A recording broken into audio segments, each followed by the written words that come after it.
Hello everybody, this is Trevin once again. Today we are doing the first part of many of the Bootleg DVD Showcase. Yes indeed. Today I'm going to review 3 bootleg DVDs. 3 of them. So let's start off with the first one here. This one, which I was actually anticipating. This one titled Denzel Collection Disc 2. Now, when you think of Denzel, you obviously think of the famous actor Denzel Washington. Academy Award winning, been in a lot of really good films like Malcolm X and films like Antoine Fisher. You know, the multitude of films that Denzel Washington has been in. You know, whether it's films like Man on Fire, whether it's some of his lesser known works or some, some more not well-received films like Out of Time or Virtuosity, for instance. But regardless, we all know who Denzel Washington is, and I love me some good old Denzel Washington. Like I said, he's an actor where most times if the film isn't very good, he can mostly uplift the quality of the films. I loved his collaborations with Tony Scott, such as Crimson Tide and Unstoppable. I really enjoy his directorial efforts like Antoine Fisher. So I was definitely anticipating this disc for some good old Denzel Washington. Now, I'm a little behind on Denzel's filmography. He's been in many films, many of which I haven't seen.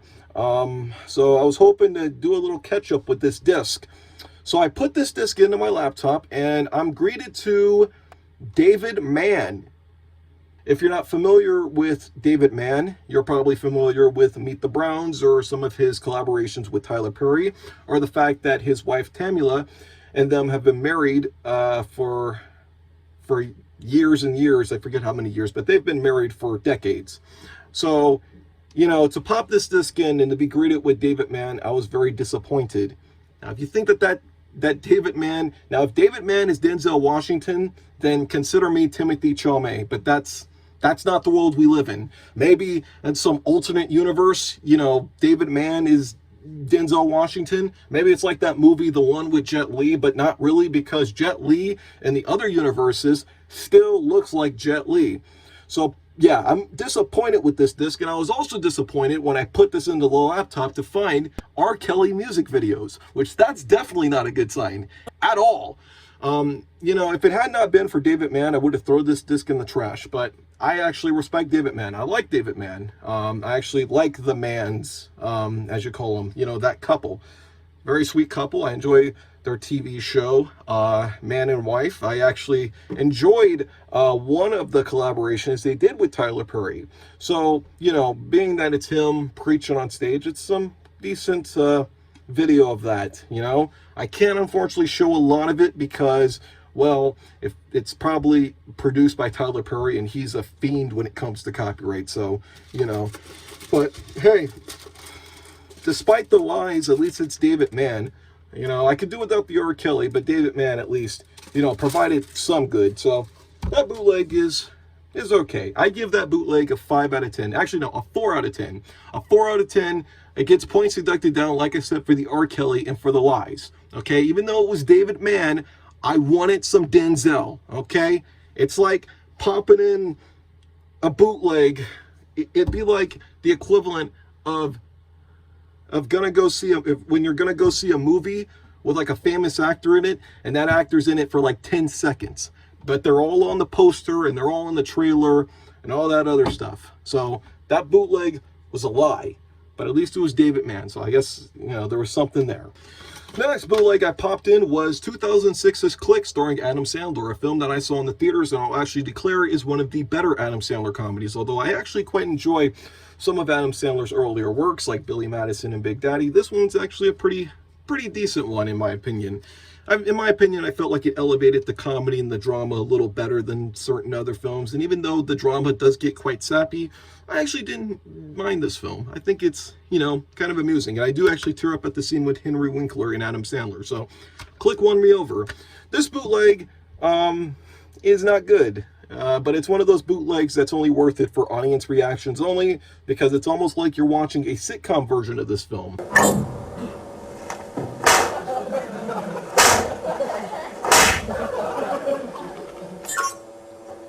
Wow, I just got a big headache. Wow. the audience, I guess, is having a good time, but you're not really having a good time when you're watching this bootleg. So, you know, when you're watching this pretty muddy, ugly looking picture. This bootleg also has 2 music videos, one from Kelly Clarkson and one from LL Cool J. So, you know, at least you get some random music videos thrown in there. But here's the thing that I hate about this bootleg is, so I put this bootleg in my DVD player, and when I put this bootleg in my DVD player, it didn't work. It wouldn't register the disc for some reason. Then I put this DVD on my laptop and I pulled the files off perfectly, but then when I went to go load the disc would not load. So it's like they made a bootleg DVD, but they just either forgot to put a menu or to make like a proper ISO so that it could be read on most DVD players. The files are here. Otherwise, if they weren't, this would have been like that Wally bootleg where there was like nothing on the disc, and I actually would have probably threw this one away, but I didn't, because there actually are some files on the disc. You know what I mean? I'm gonna probably do like a real up close of what the cover looks like, because the way that I'm shooting, the camera's in reverse for some reason. But all of this is sourced from the 2005 remake of Yours, Mine, and Ours, which is not a very good movie, but you know, that's not what I'm here for. But yeah, this bootleg click gets a 5 out of 10 for me. This bootleg at least, you know, had the movie, and you get to music videos. The sad part is the music videos are better quality than the actual movie itself, you know? So, you know, it's almost like you kind of win on one situation and you lose on another situation. So yeah, there's this bootleg. And the last bootleg I watched is 2014's No Good Deed, starring Taraji P. Henson and Idris Elba. Now, this movie, going into it, I knew exactly what it was going to be. It was going to be a Lifetime movie for the African-American culture that I'm a part of.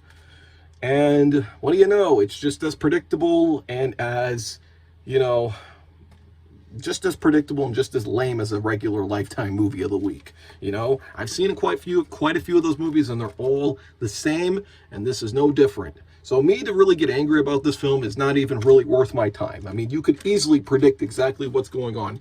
The only thing this movie has going for it is Idris Elba actually gives a pretty good, convincing performance as the villain. But there are 2 main problems with this movie. 2 problems. One, it's PG-13. So there's like really no blood, and there's really like hardly any kills. All right, there's only 3 kills in this movie. Okay, and this is one of those movies where, you know, because it's an African-American thriller, that if there's a white person in it, the white person's dead.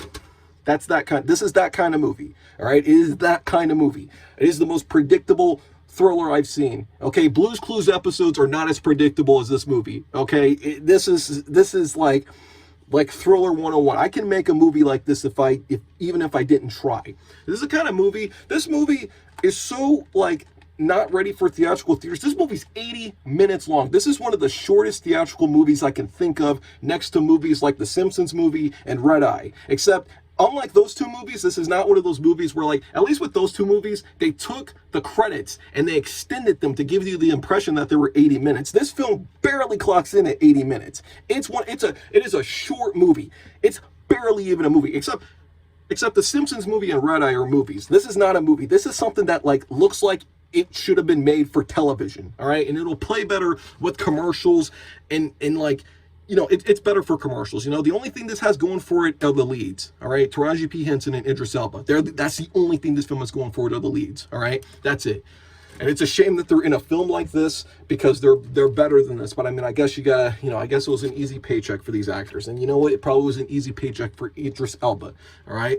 Because I like me some Idris Elba, so it's at least fun in that department. But like I said, due to the mediocre PG-13 rating and due to its pretty underwhelming production values, I cannot really recommend this movie unless if you are unless if you're an Idris Elba completist, or if you're just in the mood for a mediocre thriller.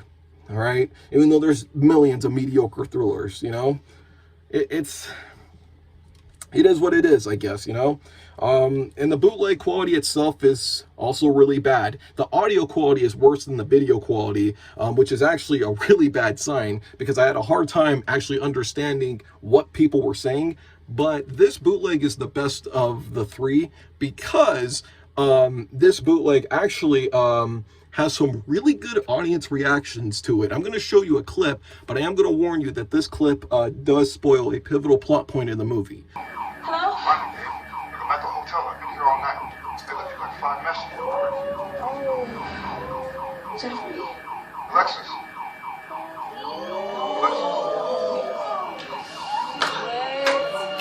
Alexis. So yeah, that's no good deed for you. This movie's a no good movie, but again, you know, Idris Elba at least makes some kind of entertaining. It makes it somewhat entertaining, you know? So yeah, no good deed, no good movie. This bootleg's gonna get a 6 out of 10, mostly just for the audience reactions alone. The audience reactions actually made this bootleg a little fun. It almost made you be in the theater itself, in my opinion. Just take out the underwhelming quality. So yes, everybody, that is the bootleg DVD showcase for today. Stay tuned for more of these, and I'll see you guys in the near future.